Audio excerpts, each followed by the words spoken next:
just need to collect my thoughts. I think it was wonderful to hear the music. It's such a universal language, and to see that, it can go through all ages. And yeah, I hope I can be doing something like singing on Friday nights when I'm older.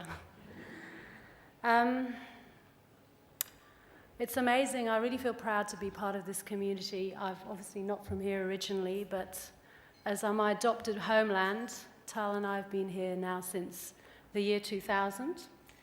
And I suppose our lives took a dramatic turn when we came here. We were living in Israel, and we came for a short period of time, just for 9 months.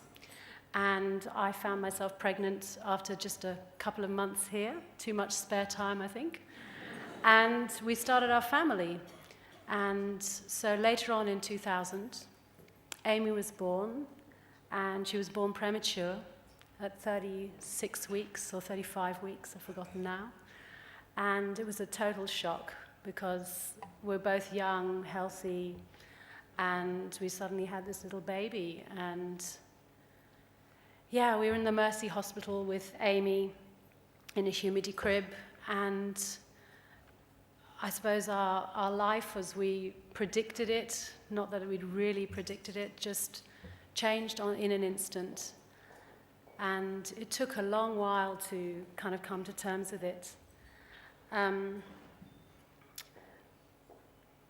Just trying to gather my thoughts a little bit.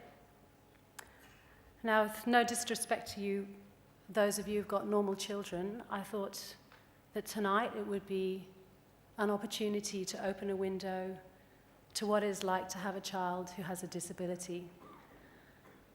It's something that you live with. There are days when I can embrace it, and there are days when I can't, and I wish it had never happened to me. Amy is 12 years old now, but I remember all those years ago when she was born, Tal, my husband who's down here, came up to me afterwards and he said, "I've looked into her eyes and I just know that there's something that's not the same. There's not that same thing coming back, that intelligence coming back that I've seen in other babies." And I didn't really accept it at the beginning. I know that for 6 months I did my best. I pumped and fed her with a bottle, breast milk, and after 6 months, Tal said, enough, you've done enough, stop. And she had a seizure at about that time. And I remember not also knowing that. I was a young mother. I had no idea what was happening. And we ended up seeing a doctor, Dr. Harari, who some of you may know. And he looked at me. It had been 6 or 8 months. She wasn't rolling over. She'd only just started smiling. And I was sitting down in his office. I'd brought this little baby to him. And he just looked at me and he said, "Kate, we're going to be friends for a long time." And when I heard that, I thought that's not a good thing when a doctor says that to you. And for the first time, I'm getting a bit emotional, after 6 months, I actually cried. I think I'd just been in that space of that fierce, maternal, protective love, and hoping that love could heal all. And it just took somebody else to kind of stop me and say, just stop coping and actually have a look, and you need to see what's happening here. And that was the beginning of the journey. Amy started in occupational therapy and in physiotherapy. And I don't know, I mean,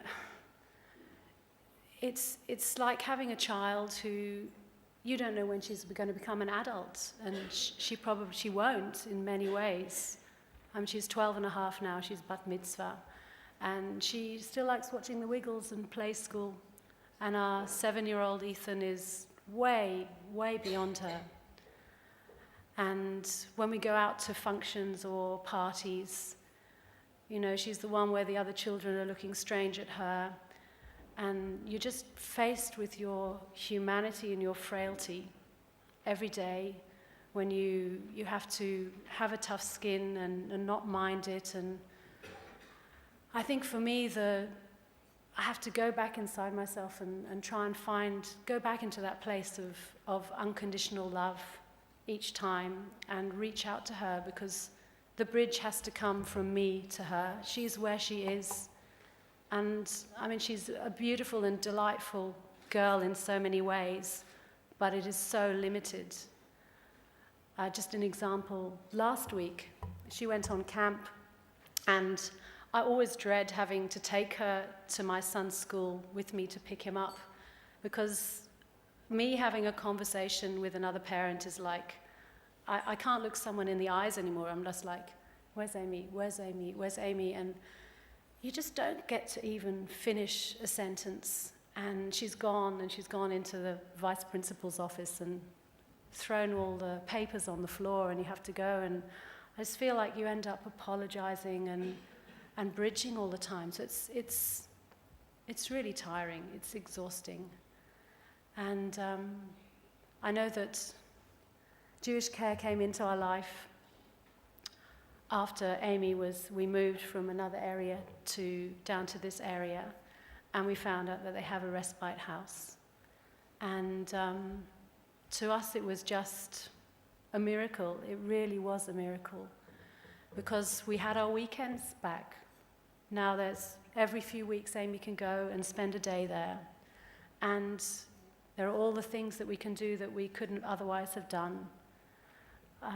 Just trying to think of something like going shopping. I mean, I remember going to a furniture shop to try and find a sofa for the house, and we walked into the shop with Amy and Ethan, and after 5 minutes of Amy running off and then standing on the sofas, and it sounds like I know other children do this, but I was just in floods of tears. It's like every time you try to do something, you just see you can't. And Amy loves being at home. That's where she likes to be. She's safe there. She's the queen of the house. She can dance, she can sing, she can do what she loves to do. But we can't be at home all the time. We can't just be with her. We have to take Ethan out to do things. We need to have a life. And that's where respite house has really come into its own. We can put Amy in the morning on a Saturday or a Sunday, and she can spend the day there. And it just allows us to go and actually have a cup of coffee, or to take Ethan to the park, or to go swimming, or do things that she just can't do and doesn't want to do.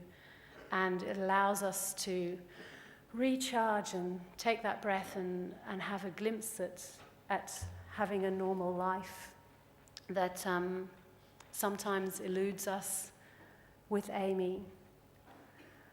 So, dear Amy, and what I love about Respite House is the people there. They have carers who have been there for many, many years, and they really connect to the children. And it's not just, I couldn't put her somewhere else. They know her, they love her, they've known her since she was 5 or 6, and they've really grown up with her. And it really is like a second home away from home. The way the Jewish Care have put together the facility is like a home. It's got bedrooms and a living room and a table and a kitchen. And Amy even gets to do sleepover there like any other normal child would. I can arrange with one of her other friends that they'll be there on the same day, and they can actually have a sleepover together, which would not be possible at our house. So, I don't know, to me it just really means a lot, and the fact that it exists and that I'm part of this community that can access it is just something that I can't put into words, how much it's meant to our family and how much it's helped our family. And disability is for life. It's not something that Amy's going to get better from tomorrow. And it's something that, I never expected. I had nothing in my family. I'd never had any experience of it. And it can happen to any one of us at any time.